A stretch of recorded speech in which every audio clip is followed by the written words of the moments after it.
માતા ધારે તો આવનારા બાળકનું ભવિષ્ય શું હોઈ શકે તમારી દ્રષ્ટિએ? માતા ધારે તેવું બાળક મેળવી શકે, આવું આપણા શાસ્ત્ર તો હજારો વર્ષોથી કહે છે અને હવે વિજ્ઞાન પણ એને સાબિત કરવા માંડ્યું છે. તો કદાચ એક લાઈનમાં કેવું હોય તો હું એવું કહીશ કે માતા પોતાની ધારણાને જેટલી વ્યાપ્ત કરી શકે એટલું એ બાળકનું જીવન વ્યાપ્ત બની શકે. એક માં, દરેક માએ કદાચ એવું વિચારી શકે કે હું જે બાળકનું પોષણ કરી રહી છું એ મારું બાળક નથી, પણ એક એ એવો માનવ છે કે જે આ દુનિયાને બદલી શકે. આ ધારણાને એટલી ઊંચી લઈ જવાની જરૂર છે. એ એવું વિચારે માતા કે હું આ ખાઈશ તો મારા બાળકને આ પોષણ મળશે, મારા બાળકનું વજન આટલું થશે, મારો બાળક મારો કુલદીપક હશે.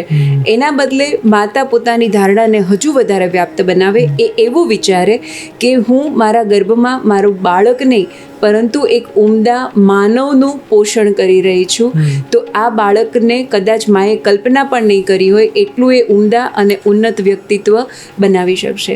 આપણી બહુ જૂનું એક વાત છે, જનની જણ તો ભક્તજણ કા દાતા કા શૂર, નહીં તો રહેજે વાંજણી મત ગુમાવીશ નૂર.